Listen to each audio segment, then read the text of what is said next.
Labadiena, jūs žiūrite Greičio liniją, laidą, kurioje kalbamės apie tai, kas įdomaus vyksta Lietuvos ir užsienio automobilių sporto pasaulyje. Šįkart nuo Estijos pravažumo varžybų ir pasaulio ralio čempiono nuotykių purve iki lietuvių pergalės Klaipėdoje, slalomo Zarasų miesto gatvėse ir žinoma jau visai čia pat vyksiančio jubiliejinio Rokiškio Grand Rally.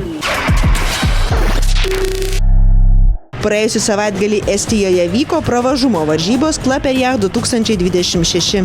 Purvas, vanduo, gilios provėžos ir technikos negailinti trasa čia kasmet sutraukė stipriausius off-road sportininkus. Tačiau šiemet prie starto linijos pasirodė ir pavardė, kurios tokiose varžybose daugelis tikriausiai nesitikėjo išvysti. Savo jėgas bekelėje nusprendė išbandyti 2019 metų pasaulio ralio čempionas Ott Tänak. Estijos automobilių sporto žvaigždė kartu su Henriu Rumpu stojo prie TR1 klasės visureigio Sur Tol vairo. Tačiau jau netrukus paaiškėjo, Klaipėdoje trasa išimčių nedaro net pasaulio čempionams.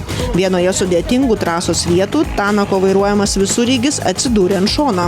Ir čia istorija tapo dar įdomesnė. Į pagalbą Tänakui atskubėjo jo buvęs VRC šturmanas Martin Järveoja, žmogus, su kuriuo Tänakas 2019 metais kartu tapo pasaulio ralio čempionu.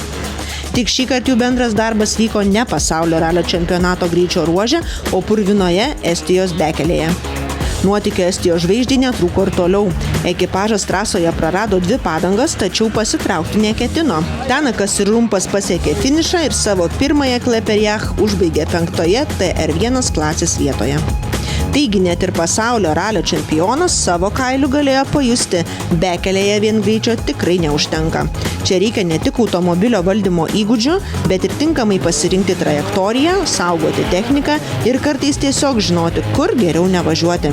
Tačiau kol didžiausias žiniasklaidos ir žiūrovų dėmesys buvo nukreiptas į Ottą Tänaką, lietuviai Estijoje turėjo savų priežasčių švęsti. Šių metų Klaipėdoje varžybose startavo vienintelis Lietuvos ekipažas Tomas Gužauskas su Svajūnu Bedaliu. 310 numeriu pažymėtų Suzuki Jimny lietuviai stojo į kovą vienoje rimčiausių TR3 kategorijų. Čia automobiliai jau gerokai nutolė nuo standartinių visureigių, o pagrindinis jų tikslas vienas – pravažiuoti ten, kur paprastam automobiliui kelias seniai būtų pasibaigęs. Ir lietuvių ekipažai Estijos bekelė problemų nesukėlė. Tomas Gužauskas ir Svajūnas Bedalis sudėtingoje Klaipėdoje trasoje buvo greičiausi savo klasėje ir iškovojo TR3 kategorijos pergalę. Po pergalės Tomas Gužauskas neslėpė. Tokį rezultatą lemia ne vien tai, kas vyksta trasoje.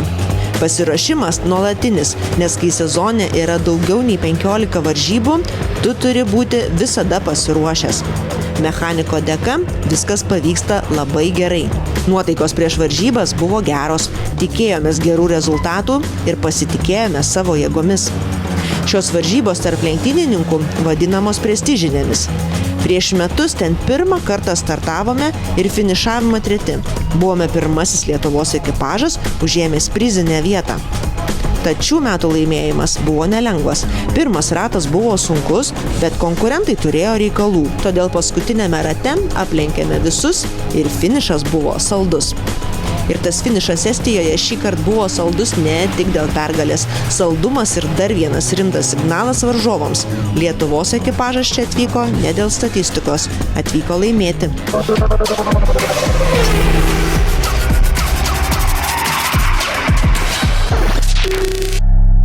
O dabar iš Estijos purvo keliaukime į Zarasus. Savaitgalį miesto centre variklių garsas nustelbė įprastą vasarišką ramybę. Sėlių aikštėje ir aplink ją esančiose gatvėse surengtas 4.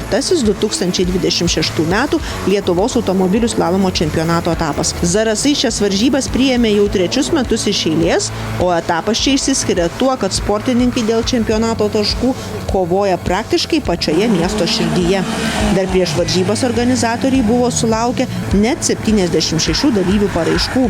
Sportininkai varžėsi priekiniais, galiniais ir visais ratais varomų automobilių klasėse, taip pat atviroje OC, moterų, jaunių bei svečių įskaitose. Ypač daug dėmesio prieš etapą teko čempionato lyderiams. FVD klasėje į Zarasus pirmaujantis atvyko Mantas Karžanauskas su Volkswagen Golf. 5 taškų persvarą turėjęs Lada Sport sportininkas spaudimo neatlaikyti neketino. Zarasuose jis buvo greičiausias savo klasėje ir iškovojo dar vieną pergalę. Dar įdomesnė situacija buvo galiniais ratais varomų automobilių įskaitoje. Prieš Zarasų etapą 1 ir 4 čempionato vietas skiria vos 2 taškai.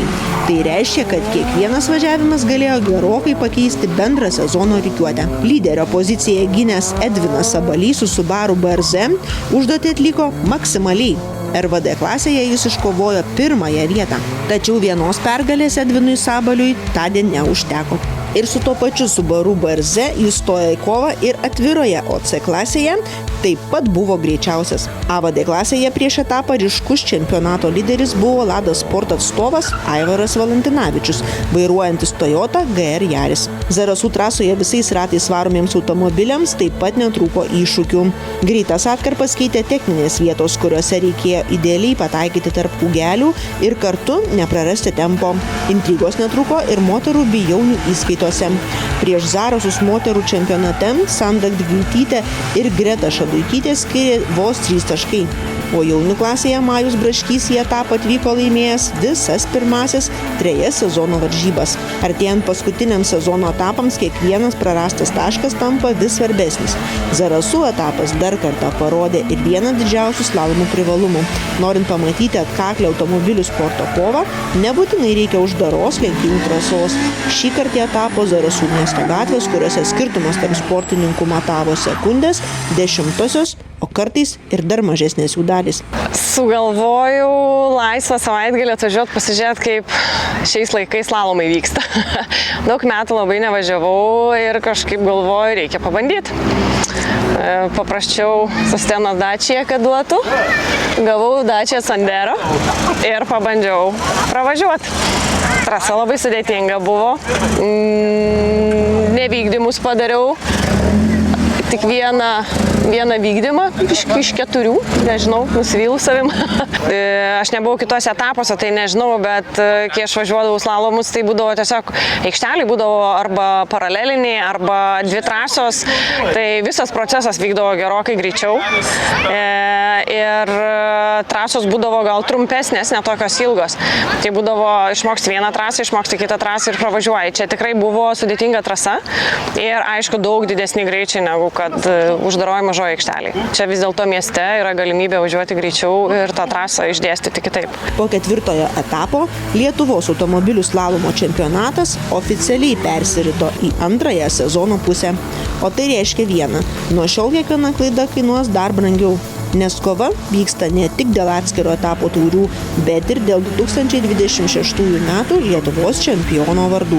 Ką tik pasibaigė 4. Lietuvos automobilių slalomo čempionato etapas Zarasuose, kurorte, vasara, kur tikrai ir atmosfera gera buvo ir daug žiūrovų, kadangi automobilių sporto renginius yra tikrai zarasiškiai labai pamylę, visą laiką būna daug žiūrovų, tą matysite ir video medžiagoje, kad tiesiog zarasai myli autosportą.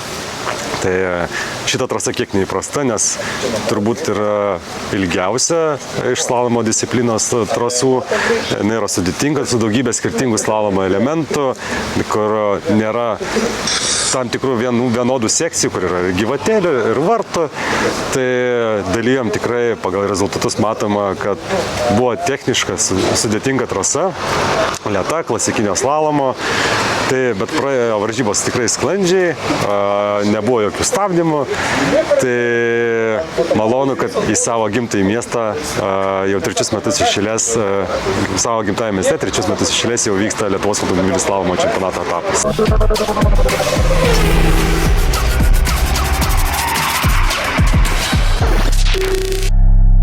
Praėjusį savaitgalį ralio gerbėjų dėmesys krypo į Lenkiją, kur vyko jubiliejinis 35-asis Rally Rėžov.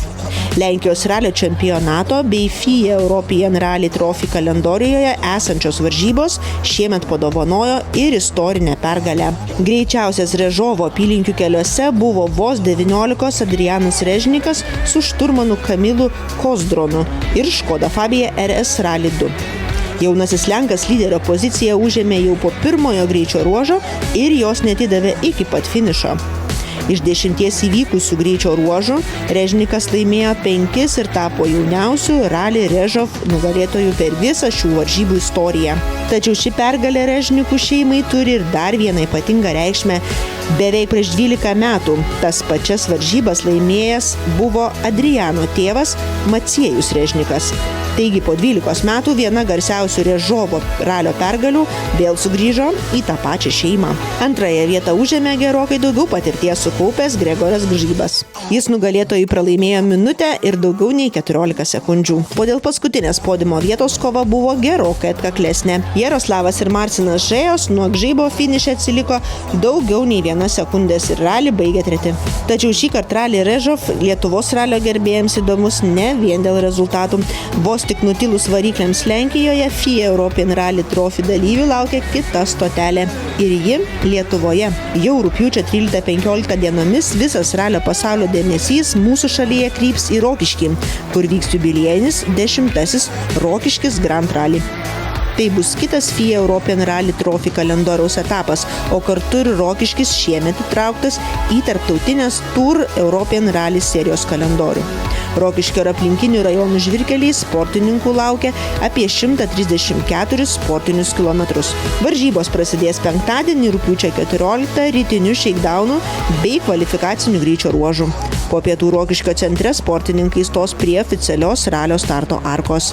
Finišas numatytas šeštadienio vakarą. Ir panašu, kad kova dėl absoliučios pergalės gali būti viena stipriausių šį sezoną. Pirmuoju numeriu Rokiškyje startuoti ruošiasi Vaidotas Žala ir Ugnius Vainevičius su Škoda Fabia RS Rally 2. Už jų tokį pat automobilį vairuosiantys Deividas Gezevičius ir Evaldas Kvederis. Trečiuoju numeriu pažymėta Roko Steponavičiaus ir Dovydo Ketvirčio Škoda Fabia. Prie lietuvių prisijungs ir stiprūs svečiai iš užsienio. Tačiau Rokiškyje bus kovojama ne tik dėl vieno ralio pergalės. Į jubiliejinį etapą Vaidotas Žala atvyksta būdamas Lietuvos automobilių ralio čempionato lyderiu. Po ankstesnių etapų jo sąskaitoje 103 taškai. Antroje vietoje esantis Deividas Gezevičius turi 86, o Rokas Steponavičius 68 taškus. Tad artėjant lemiamai sezono daliai, kiekvienas Rokiškyje iškovotas ar prarastas taškas tampa vis svarbesniu. Prieš metus Rokiškio trasoje pergalę šventė Vaidotas Žala. Šiemet jis sugrįžta ne tik ginti pergalės, bet ir saugoti lyderio pozicijos Lietuvos čempionate. Greiti ir techniški šiaurės rytų Lietuvos žvyrkeliai, tarptautinė dalyvių sudėtis, Lietuvos čempionato kova ir jubiliejinis 10. Rokiškio Grand Rally. Visa tai jau šį savaitgalį. O kas jubiliejinio Rokiškio ralio nugalėtojų taures iškels šį kartą. Ogi sužinosime šeštadienio vakare ir žinoma apie viską papasakosime kitoje mūsų laidoje. O mes tuo tarpu sakome ačiū, kad žiūrėjote Greičio liniją, nepamirškite užsiprenumeruoti kanalo, paspausti patinka ir pasidalinti šią laidą su kitais automobilių sporto gerbėjais. Važiuokite saugiai ir svarbiausia iki susitikimo.